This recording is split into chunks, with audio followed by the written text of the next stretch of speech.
She'd traveled 1,000 miles, chasing a whisper of hope and a promise inked on paper.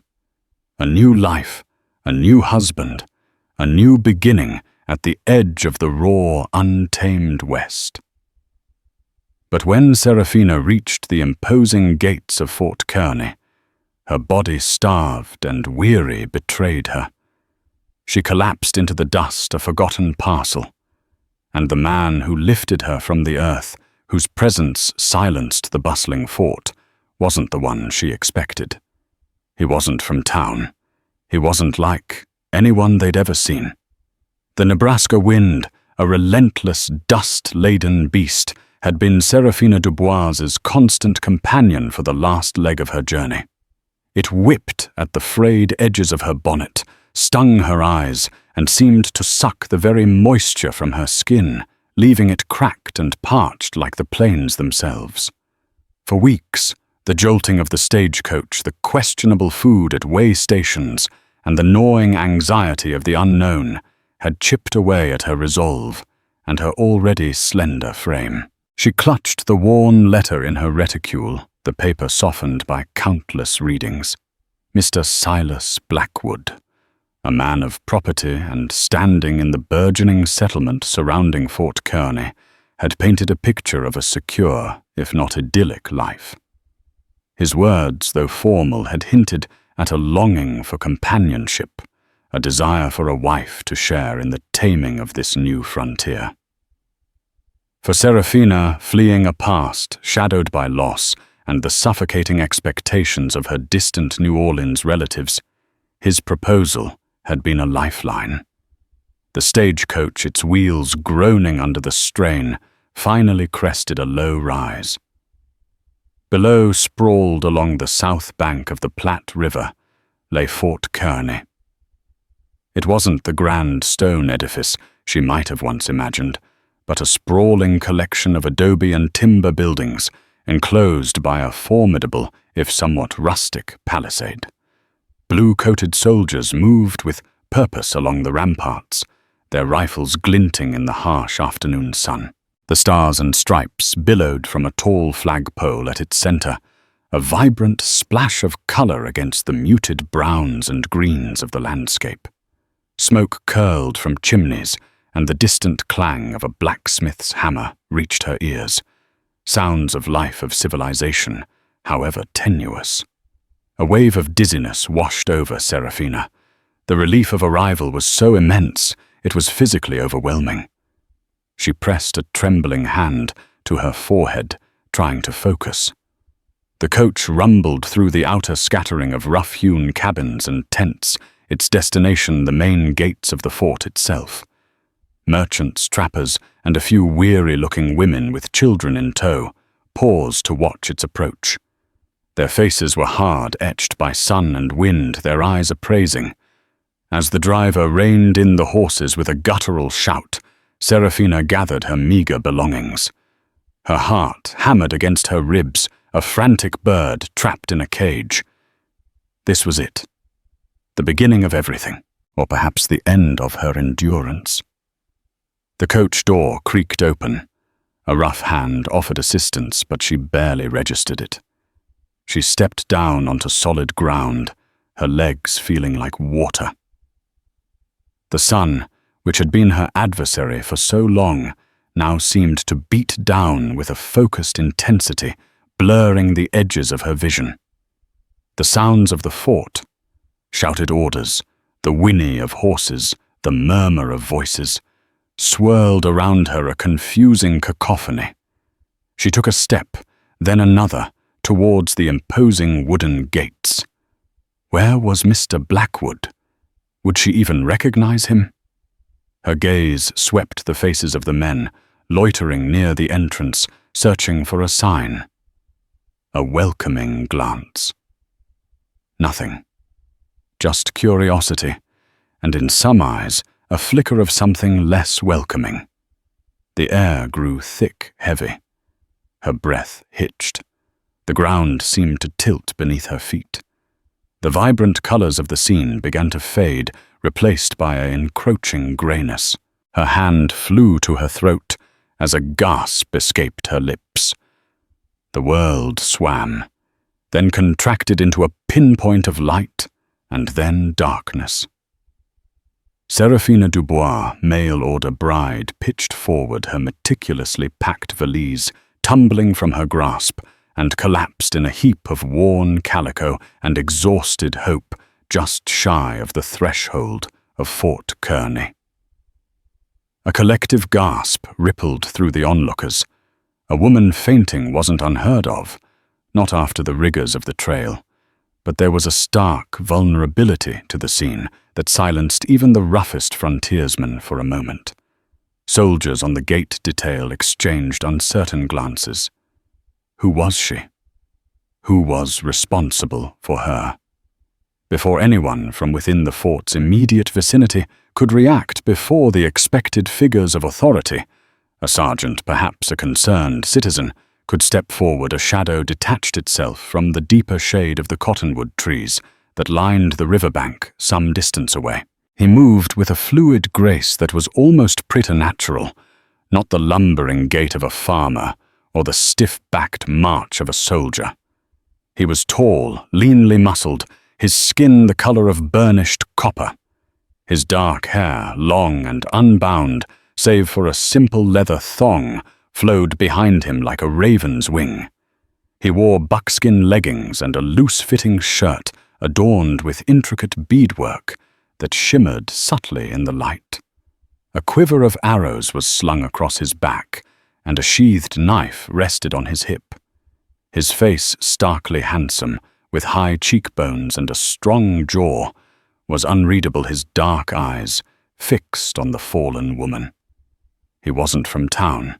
He wasn't a settler, nor did he wear the uniform of any known friendly tribe that occasionally traded near the fort. He was an outsider, an unknown, and his sudden silent appearance sent a fresh wave of unease through the crowd.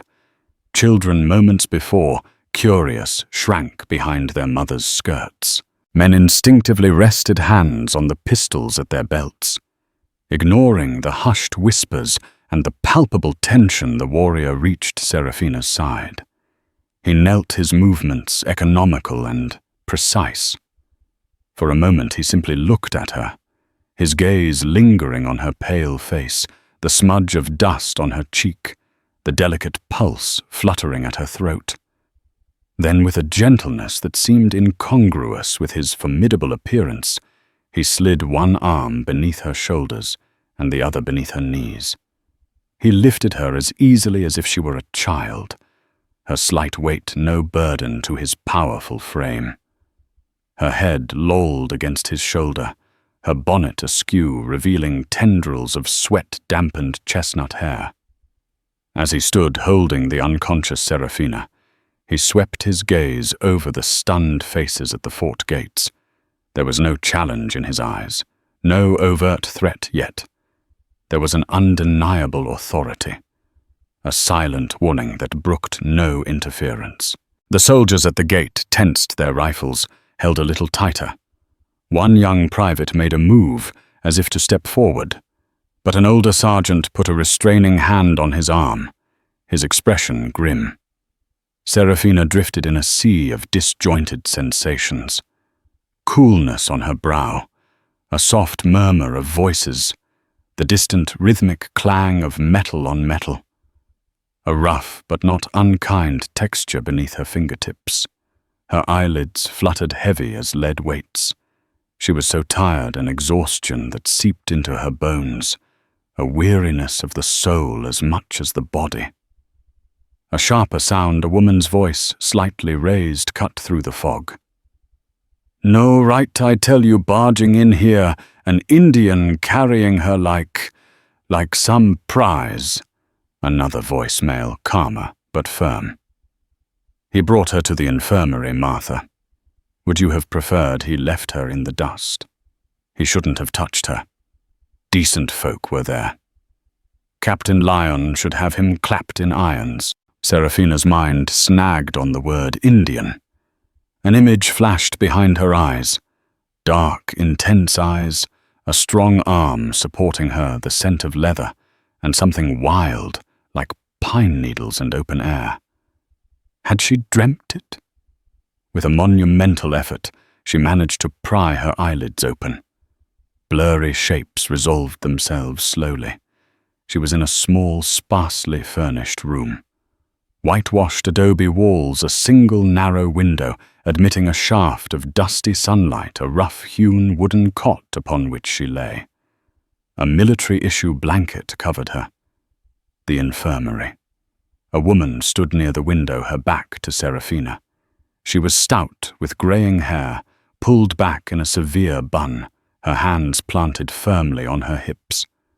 Facing her was a man in a slightly rumpled blue uniform, his sandy hair falling across his forehead as he sighed. "Martha, the man did no harm. He brought her to me. That's all. That's all." Martha spun around her face, indignant. "A savage doctor, Evans, carrying a white woman through the forted gates. What will people say? What about her reputation?" Dr. Evans ran a hand through his hair. "Her reputation is the least of her worries right in this moment. She's suffering from severe exhaustion and dehydration, perhaps a touch of fever. The journey is hard on these women." He finally noticed Serafina's open eyes. "Ah, miss," Serafina tried to speak, but her throat was painfully dry. She managed a weak croak. Dr. Evans was at her side in an instant, a canteen in his hand. "Easy now.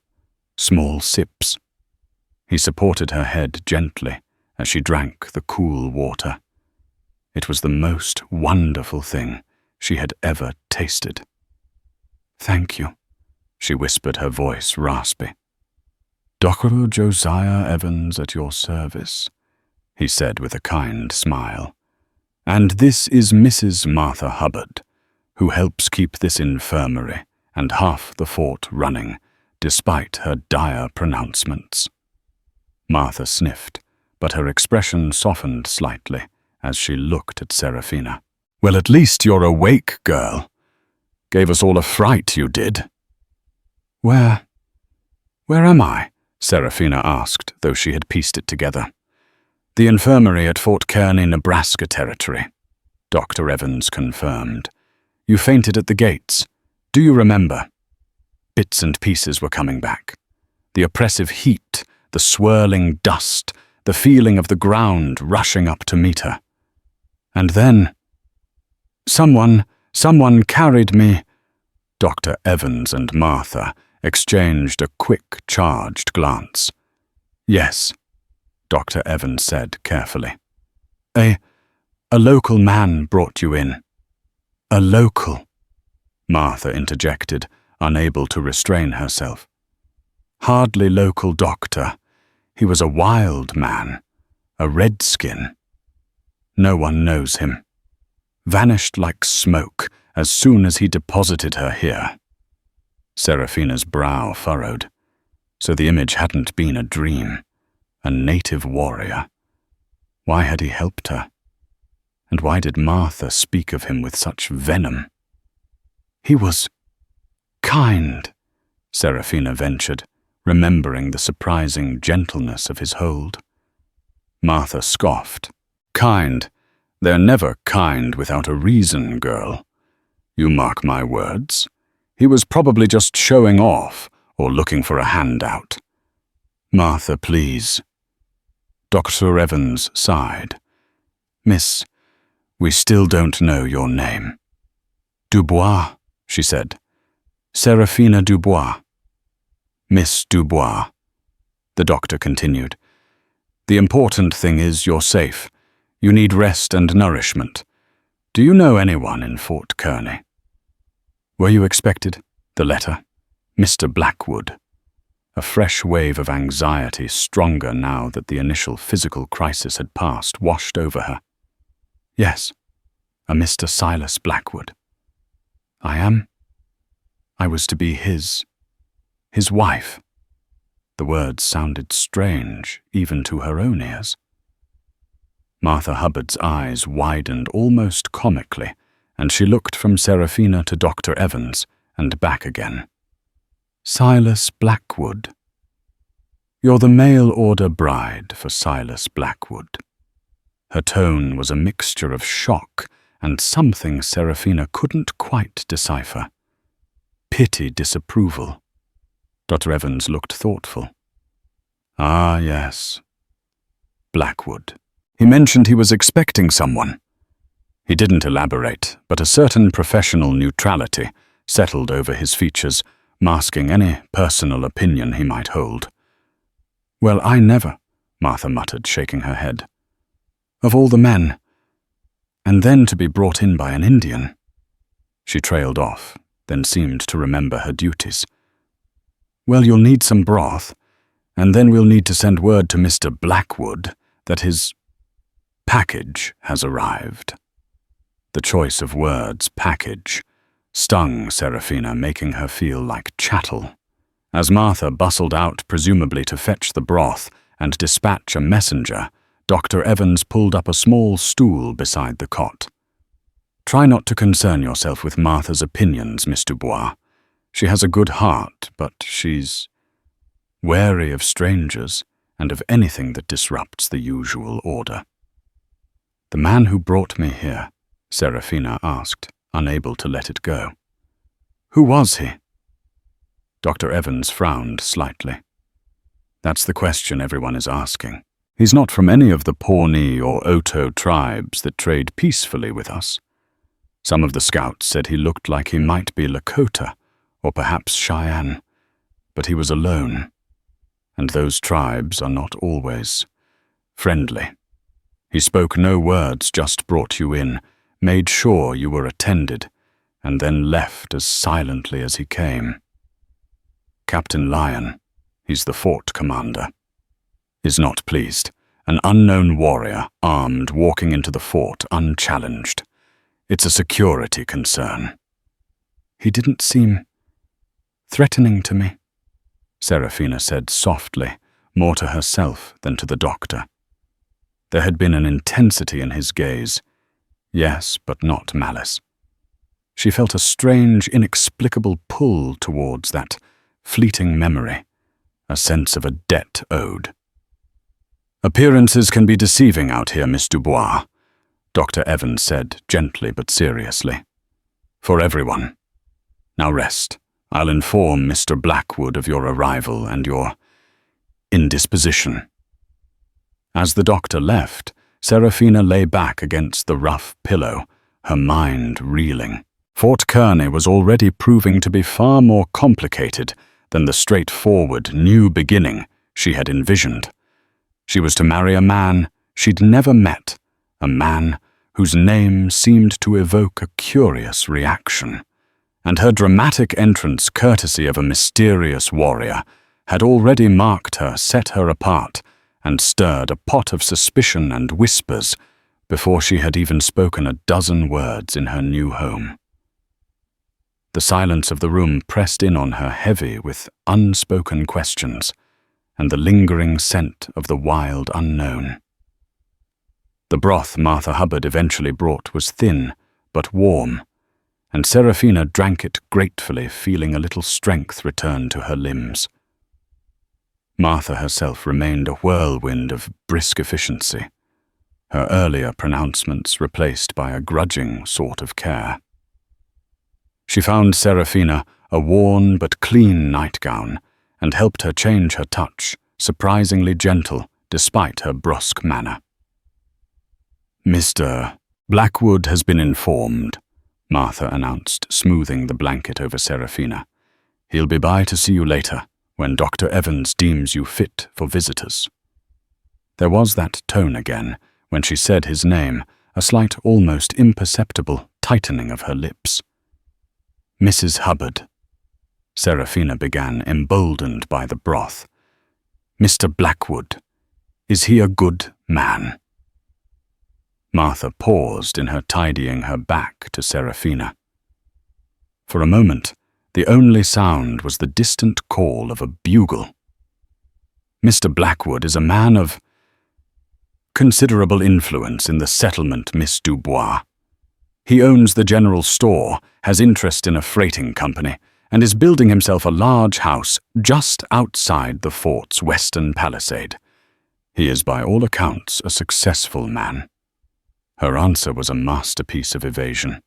She hadn't said he was good or kind or even well-liked, just influential and successful. And the man, the warrior who brought me here. Serafina pressed, driven by a curiosity that felt increasingly urgent. "Has anyone seen him again?" Martha turned, her expression wary. "No, and it's for the best. Captain Lyon has his men on alert. Such types are best left to the wilderness where they belong. They bring trouble. Always." But Serafina couldn't shake the image of his face, the focused calm in his eyes. He hadn't looked like trouble. He had looked like strength. Later that afternoon, as the sun began to dip lower, casting long shadows across the infirmary floor, Dr. Evans returned. "Feeling a bit more yourself, Miss Dubois?" "Yes, thank you, Doctor." "Good. Mr. Blackwood is here. Do you feel up to seeing him briefly?" A knot of apprehension tightened in Serafina's stomach. This was the man she had crossed a continent to marry, the man whose name was now a source of subtle unease. "Yes, I suppose I must." Silas Blackwood entered the small room, and it seemed to shrink around his presence. He was a tall man, though not with the lean grace of the warrior. He was broader, heavier set, with a florid complexion that spoke of rich food and perhaps a fondness for spirits. His dark hair was meticulously oiled and combed, and he was dressed in a tailored frock coat, a stark contrast to the utilitarian garb of the fort. A thick gold watch chain was draped across his waistcoat. He carried a bouquet of wild flowers, already slightly wilted. "Miss Dubois," he said, his voice a deep baritone that rumbled in his chest. It wasn't an unkind voice, but it held a proprietary tone that made Serafina bristle internally. "I was most distressed to hear of your unfortunate arrival." He advanced towards the cot, his eyes, small and shrewd, appraising her from head to toe. She felt like a mare being inspected at auction. "Mr. Blackwood," she managed, trying to keep her voice steady. "Thank you for the flowers." He placed them rather unceremoniously on the small table beside her cot. "The journey is arduous, I know. You should have sent word from Omaha if you were feeling unwell. I could have made arrangements." "I was fine until the very end, sir," Serafina replied, a touch of coolness in her tone. "The heat, I expect." "Indeed," he said, pulling up the stool Dr. Evans had vacated. "Well, you are here now. That is the main thing. Dr. Evans assures me a few days of rest will see you right. I have made arrangements for you to lodge with the Hendersons. Mrs. Henderson is a respectable widow, until you are fully recovered, and other arrangements can be finalized." He meant their wedding. The thought sent a chill down her spine that had nothing to do with her recent fever. There was a calculation in his gaze, a certain smugness in the curve of his lips that she found deeply unsettling. This was not the man of her carefully constructed daydreams, the lonely but kind partner she had hoped for. "There is, however, a rather disconcerting rumor I must address, Miss Dubois," Blackwood continued, his voice dropping slightly, his eyes narrowing. "It is said you were brought into the fort by an Indian, a wild one, not one of the usual trading Pawnee." Serafina met his gaze. "Yes, sir. I fainted. He helped me." Blackwood's lips thinned. "Helped you? Or took an opportunity? These savages, Miss Dubois, are not to be trusted. They are unpredictable, often dangerous. For him to lay hands on you, It is uncomely. It has caused talk." "He was respectful, Mr. Blackwood," Seraphina insisted, a spark of defiance igniting within her. "If not for him, I might have lain in the dust for who knows how long." "Perhaps," Blackwood conceded, clearly displeased with her defense. "Nevertheless, I have spoken to Captain Lyon. Such individuals will not be permitted to approach my intended again. Your safety is now my concern, Miss Dubois, and your reputation." He patted her hand, a gesture that was meant to be reassuring, but felt clammy and possessive. "Rest now. We will speak more when you are stronger." He rose, gave a curt nod, and swept out of the room, leaving behind the faint, cloying scent of his pomade and the heavy weight of his presence. Seraphina sank back against the pillows, her earlier unease solidifying into a genuine sense of dread. Silas Blackwood was not what she had hoped for. He was arrogant, controlling, and seemed more concerned with appearances and propriety than with her well-being, and his casual disdain for the man who had saved her grated on her nerves. The next few days passed in a blur of forced rest and bland meals. Martha Hubbard, despite her initial suspicions, proved to be a source of grudging company, full of gossip about the fort's inhabitants, though she remained tight-lipped about Silas Blackwood himself, merely stating that his store charges fair prices most times. Seraphina learned that Fort Kearney was a vital way station on the Oregon and California trails, a bustling, sometimes chaotic hub of soldiers, emigrants, traders, and plainsmen. Life was hard comforts, few and dangers, from sickness, accidents, or hostile encounters, ever present.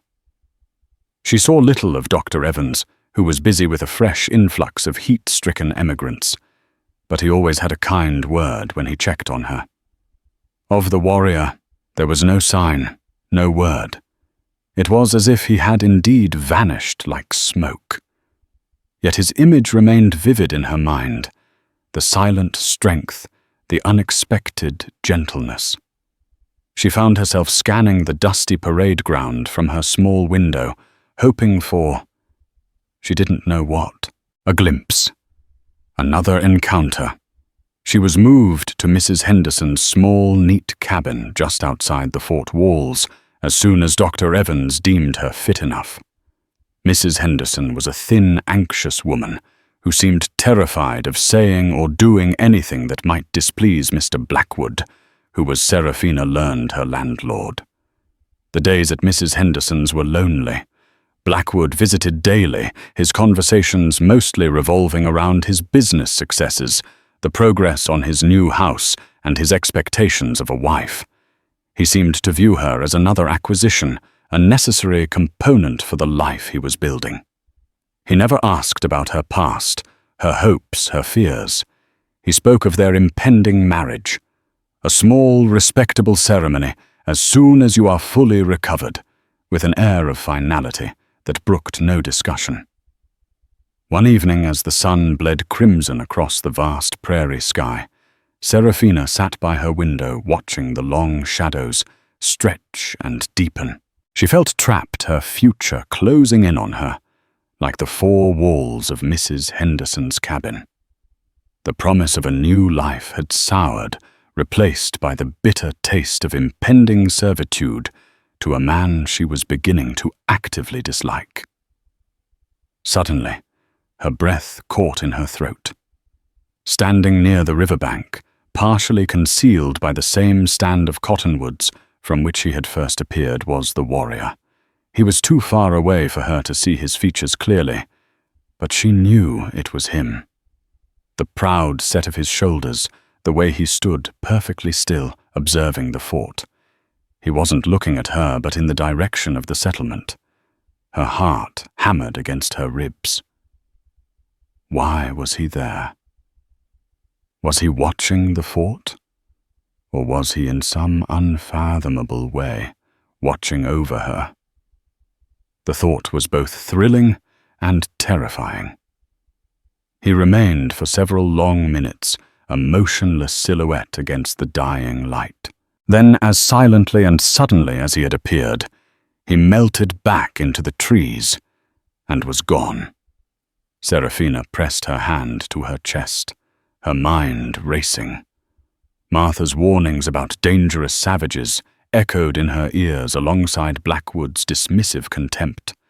Yet what she had felt from the warrior was not menace, but a strange, compelling sense of connection, a silent understanding that transcended the fear and prejudice of the fort.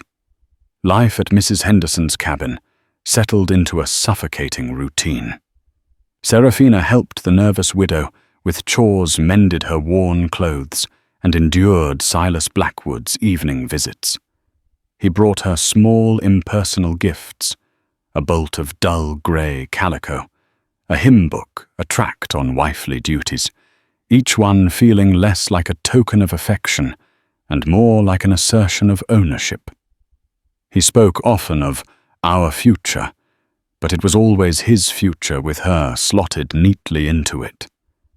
The fort buzzed with activity, but Serafina felt increasingly isolated. The few women she encountered offered polite, distant greetings. She was Blackwood's intended, and his possessiveness cast an invisible barrier around her. Worse, the story of her arrival embellished and twisted had circulated. She was the fainting bride, the one handled by a savage. Some looked at her with pity, others with suspicion, as if the warrior's touch had somehow tainted her. Serafina learned more about Silas Blackwood in snippets of overheard conversations and through Mrs. Henderson's reluctant, fearful admissions. He was indeed wealthy and influential, but also known for his hard bargains, his unforgiving nature with debtors, and his ambition, which some whispered was ruthless. He had few true friends, only business associates, and those like Mrs. Henderson, who depended on his goodwill, or feared his displeasure. The warrior whom she now thought of by the name whispered fearfully by some of the fort children. Takoda, meaning friend to no one, or enemy in a dialect they didn't quite understand, though some older scouts suggested it was a mispronunciation of a Lakota word for solitary or lone wolf, was not seen again for some time. Yet his presence lingered. Captain Lyon had increased patrols along the river, and trappers reported seeing signs of a lone Indian one who moved like a ghost, always just out of sight. They said he hunted with uncanny skill, leaving little trace, a phantom of the plains. Serafina found herself drawn to the riverbank in her scant moments of solitude, her gaze sweeping the cottonwoods. She told herself it was foolish, dangerous even, but the memory of his quiet strength was a stark contrast to Blackwood's blustering self-importance. One afternoon, driven by a restlessness she couldn't contain, Serafina wandered further from the fort than usual, following a narrow game trail that led towards a small, secluded creek. The air was cooler here, shaded by willows, the silence broken only by the buzz of insects and the gentle gurgle of water. She needed a moment away from the oppressive scrutiny of the settlement, from the looming inevitability of her marriage. As she knelt by the creek, trailing her fingers in the cool water, a twig snapped nearby. Serafina's head jerked up, her heart leaping into her throat. Standing on the opposite bank, not 20 feet away, was Takoda. He was even more formidable up close. His dark eyes, intense and piercing, met hers. He wasn't wearing the beaded shirt today, only buckskin leggings and a breech clout, his muscled chest and arms bare. A hunting knife was tucked into his waistband, and a strung bow was in his hand. He looked as though he had sprung from the earth itself, a spirit of the wilderness. Fear warred with a strange sense of inevitability. She should scream, run back to the fort. That was what any sensible woman would do. But she didn't. She stayed, kneeling, her gaze locked with his. He made no move, no sound, just watched her, his expression unreadable. It wasn't threatening, but it was profoundly unsettling, as if he could see right through her, into the turmoil of her heart. "Why did you help me?" The words were out before she could stop them, a mere whisper. For a long moment he remained silent. Then his voice, when it came, was low and resonant, like the rumble of distant thunder, surprising her. She had assumed he wouldn't or couldn't speak English. "You were falling," he said, his English accented but clear. "It is not the way of a warrior to watch the weak suffer if a hand can be offered." "The people here," Serafina said, "they fear you. They say you are dangerous." A flicker of something unidentifiable crossed his face. Amusement. Sadness. Fear is a shadow. It grows in darkness, shrinks in light. "They do not know me." "Who are you, Takoda?" she asked, using the name she had heard. His eyes narrowed slightly. "That is what they call me." He seemed to consider it. "My true name is not for their tongues, or yours yet." He paused. "I am a man who walks his own path. My people are far from here. Their ways are not the ways of the white man, nor are my ways always." "Why are you here so close to the fort?" He gestured vaguely towards the plains. "The land is open. The game is here. Sometimes I watch. The fort is a busy place, like an anthill. So much coming and going." His gaze returned to her, sharp and direct. "You are the woman who comes to marry Blackwood." It wasn't a question, but a statement. Serafina felt a flush creep up her neck. "I am." Takoda's expression remained impassive, yet she sensed a subtle shift, a new intensity in his scrutiny. "He is not a good man." The bluntness of his statement took her aback. It mirrored her own growing conviction, but to hear it spoken aloud by this wild stranger lent it a chilling weight. "What do you know of him?" "I watch," Takoda repeated. "I listen. The wind carries many whispers. He takes much, gives little. His heart is small and hard, like a winter stone." He took a step closer to the edge of the creek. "The path you walk with him will be a path of shadows." Serafina shivered, despite the warmth of the afternoon. I made a promise, an agreement." "Promises can be chains," Takoda said, his voice softening almost imperceptibly. "Or they can be broken feathers scattered by the wind." Before Serafina could respond, a shout echoed from the direction of the fort. "Miss Dubois! Serafina! Where are you?" It was Blackwood's voice, sharp with irritation. Takoda's head snapped up. His stillness replaced by an alert tension.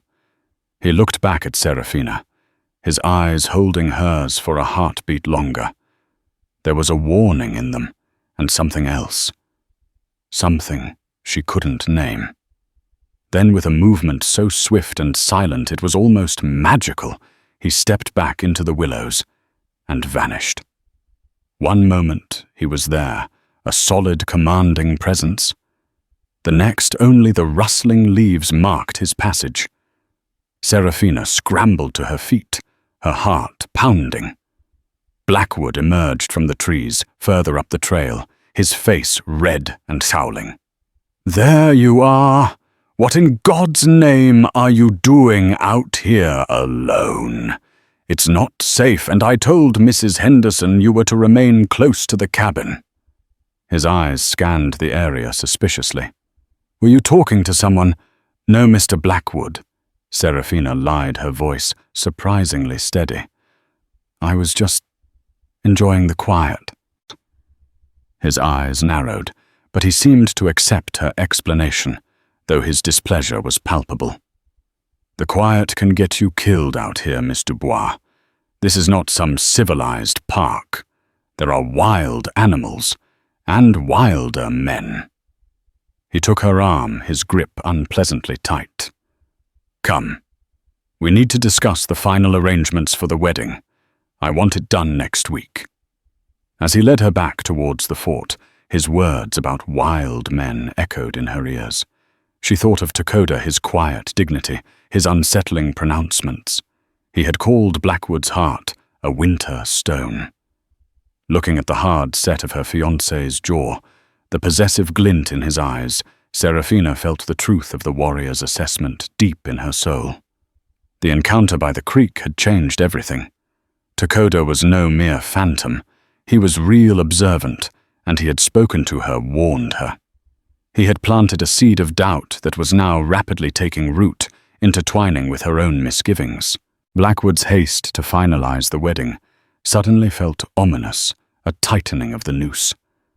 That night, the whispers Serafina heard were not from the fort gossips, but from within her own heart. The warrior, the lone wolf, had shown her a glimpse of a different perspective, a truth unfiltered by the self-interest and prejudice of the settlement. And she knew with a terrifying certainty that the path Blackwood was forcing her down was one she could no longer passively accept. The bind of her promise was chafing, and the thought of breaking it, once unthinkable, now flickered as a desperate, dangerous possibility. The warrior's gaze and his words had become a silent challenge to the future Silas Blackwood had ordained for her.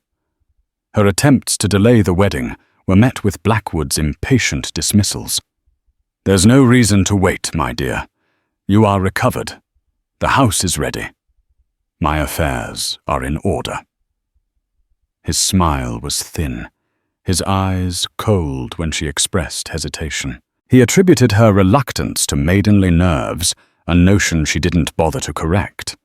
How could she explain her growing dread, her revulsion at his touch, her preoccupation with a mysterious warrior who seemed to understand her better in a few brief sentences than her own? Fiancé did, after weeks of courtship by mail and in person. One sweltering afternoon, while Blackwood was occupied at his store overseeing a new shipment of goods, Serafina found herself with a rare hour of unsupervised freedom. Mrs. Henderson was down with a summer ailment, confined to her bed, leaving Serafina to her own devices. She knew she shouldn't, but an irresistible urge drew her back towards the creek, to the place where she had spoken with Takoda. She didn't expect to see him. Perhaps she simply needed to feel for a moment that the world was larger than Blackwood's constricting ambitions. As she neared the secluded spot, she heard voices. Not Takoda's low tones, but something far more alarming. Blackwood's distinct baritone and another unfamiliar voice laced with desperation. Hidden by a thicket of choke cherry bushes, Serafina crept closer, her heart pounding. She could see Blackwood, his back to her, and a smaller, wiry man with a weathered face and anxious eyes. He clutched a worn hat in his hands.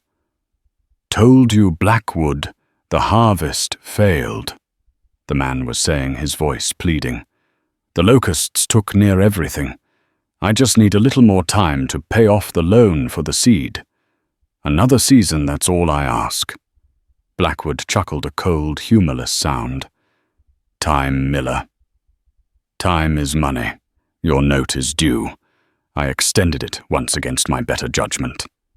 "But my wife, my children," Miller's voice cracked. "We'll lose the farm. Everything."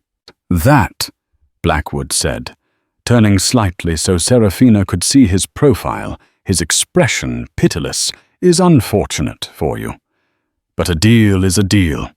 The land you put up as collateral, it's good land.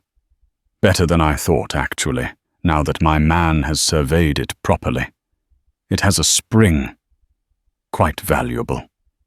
Serafina gasped silently. Miller's farm. She remembered Mrs. Henderson mentioning the Miller family hard-working settlers who had fallen on hard times. "You knew about the spring all along, didn't you?" Miller accused a new bitterness in his tone. "You sold me that seed at twice its worth, knowing I was desperate. You set me up to fail." Blackwood shrugged. "Business is business, Miller. You signed the papers. If you can't pay, I take the land.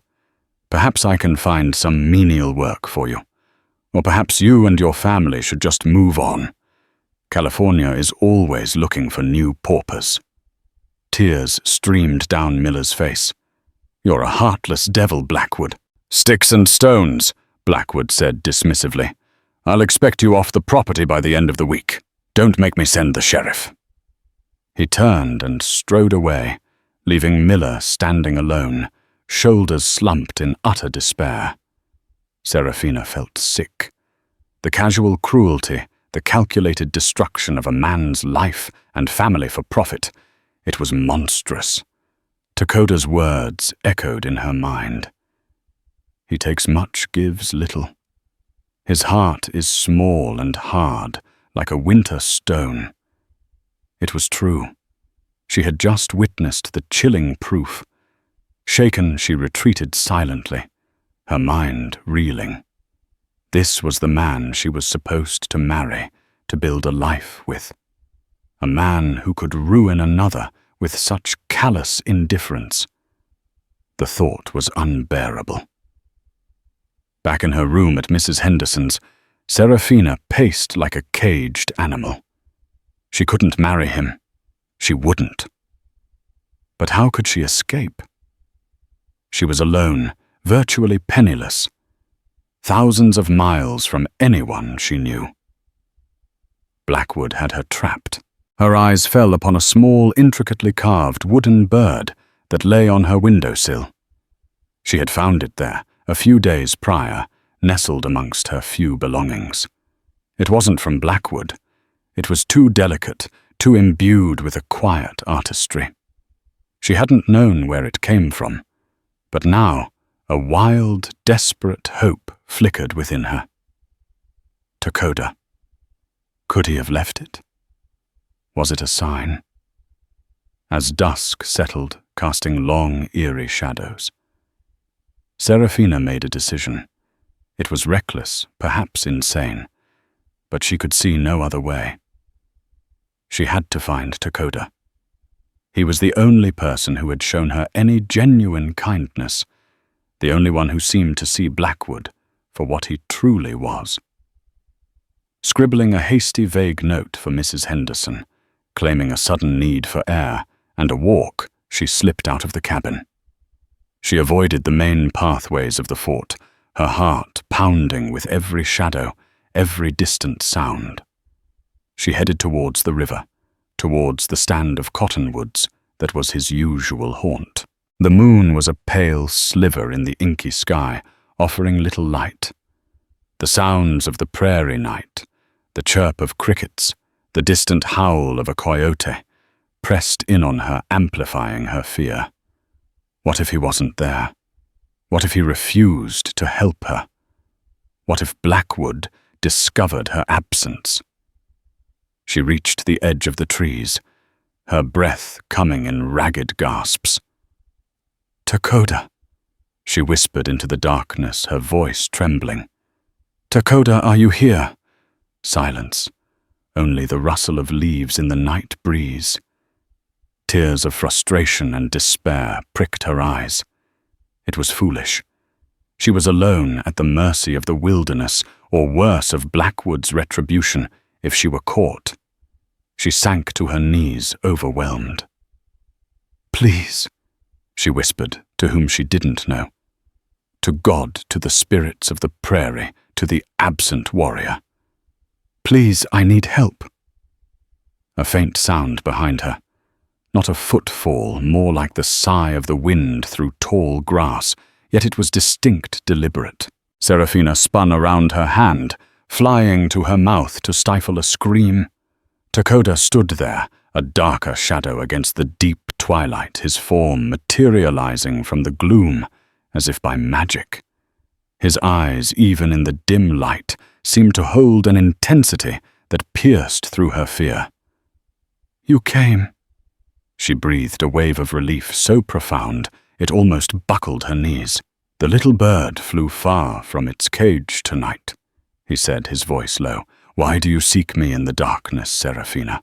He used her name, and it sounded different on his lips, softer, more personal than when Blackwood uttered it. "I can't marry him, Dakota," she burst out the words, tumbling over each other. "I saw him today, with a farmer named Miller. Blackwood is ruining him, taking his land. He's cruel, Dakota. He's a monster. I can't be his wife. I won't." Dakota listened patiently, his expression unreadable in the dim light.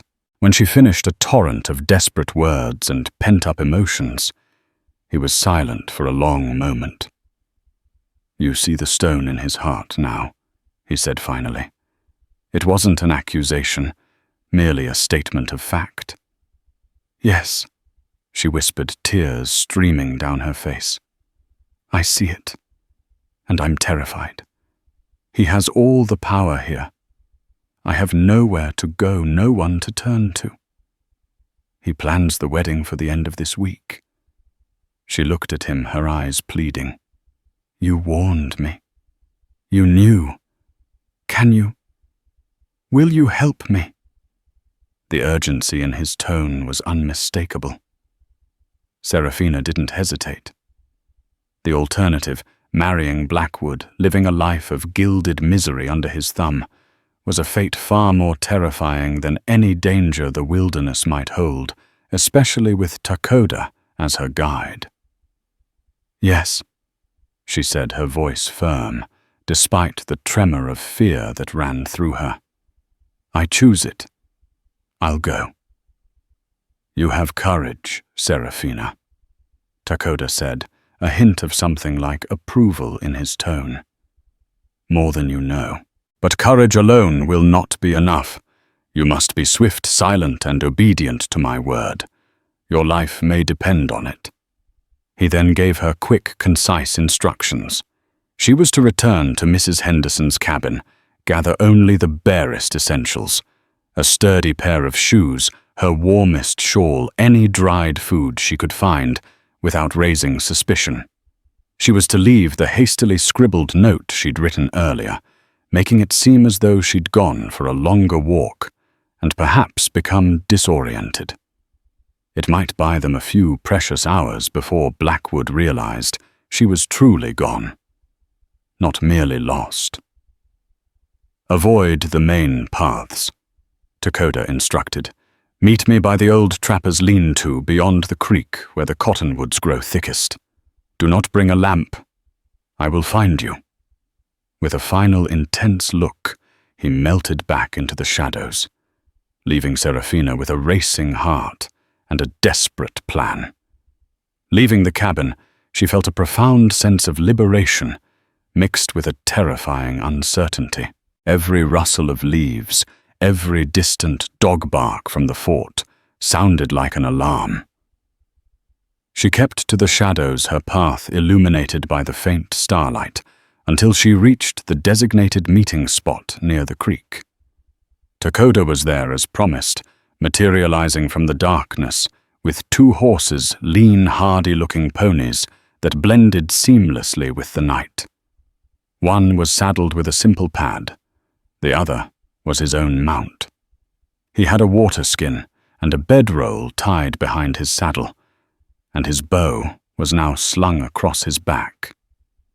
"Good," he said softly, his eyes approving her quiet arrival. "There is no time to waste."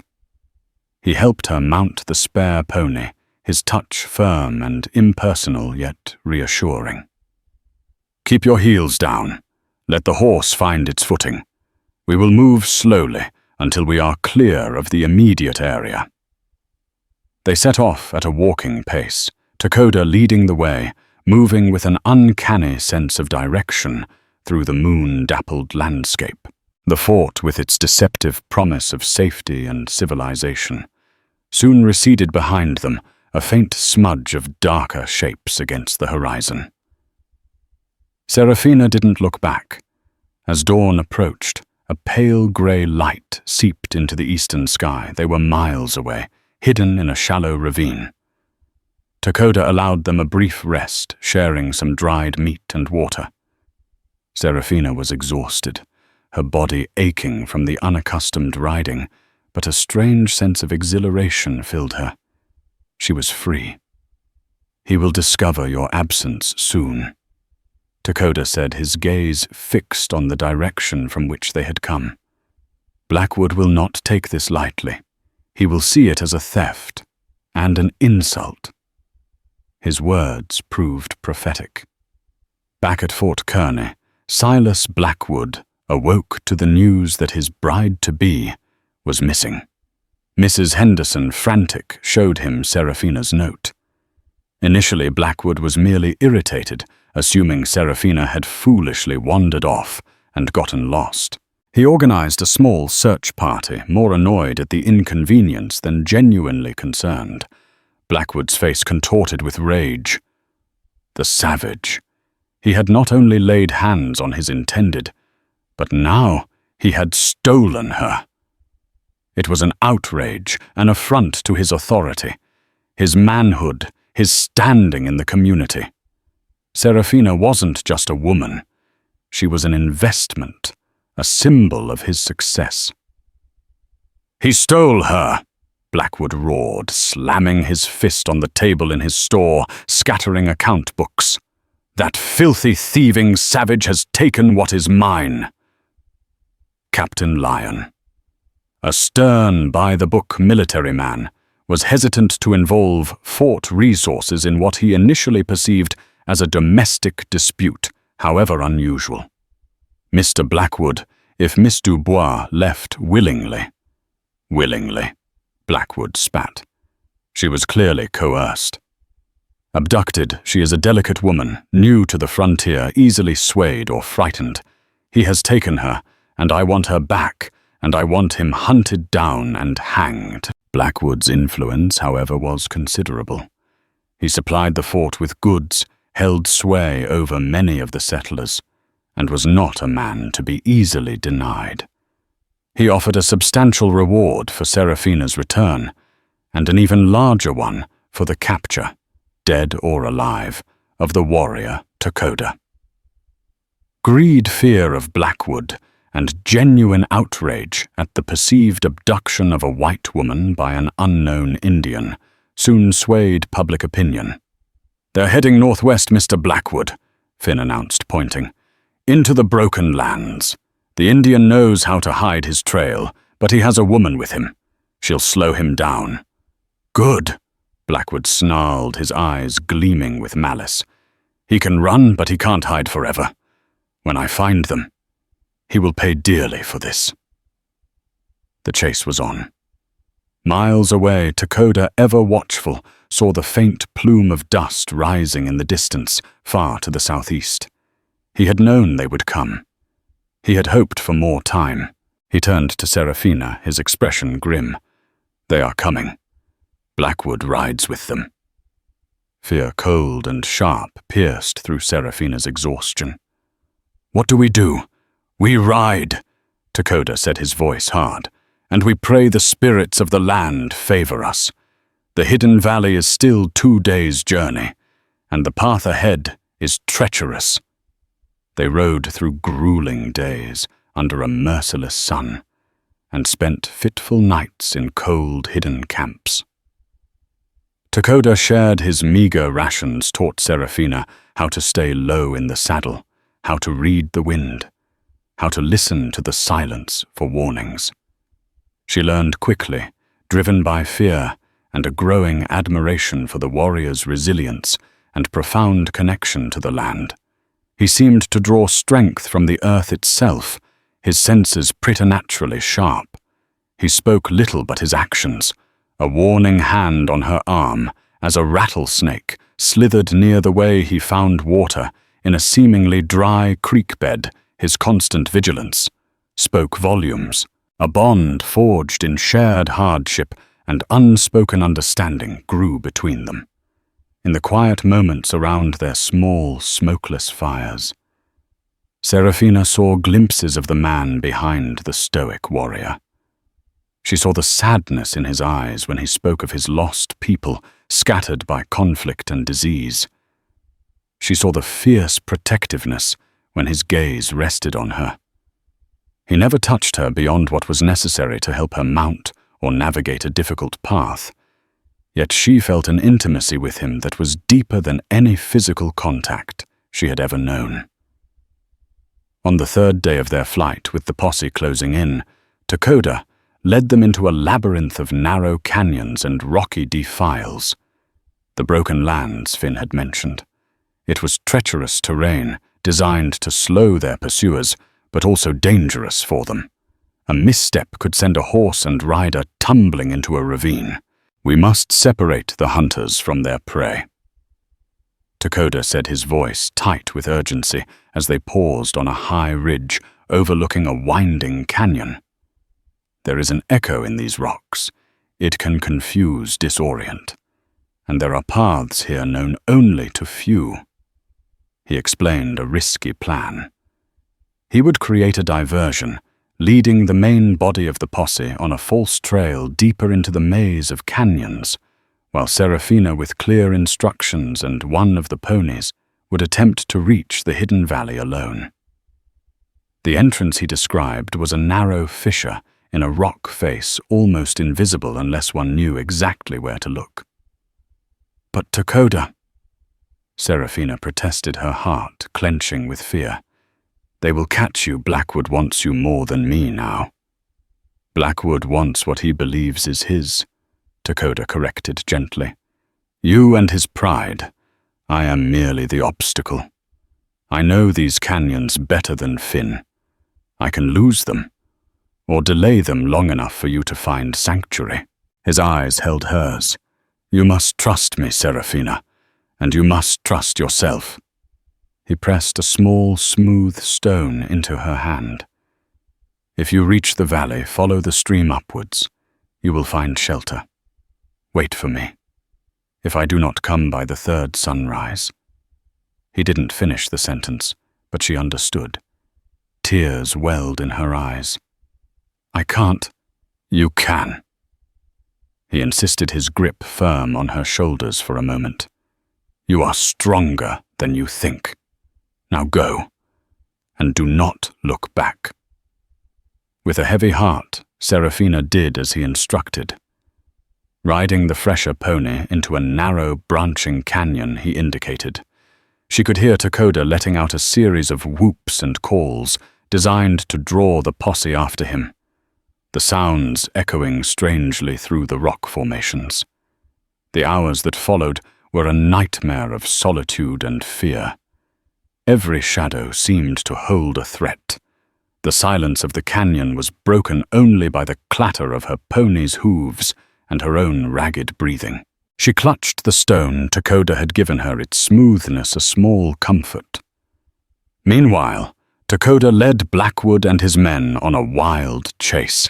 He used the confusing echoes to his advantage, appearing and disappearing his arrows, finding non-lethal marks on the posse's horses, sowing confusion and frustration. Finn, for all his skill, was disoriented by the twisting paths and the warrior's cunning. Several of Blackwood's men unnerved by the eerie landscape, and Takoda's ghost-like tactics began to lose their nerve.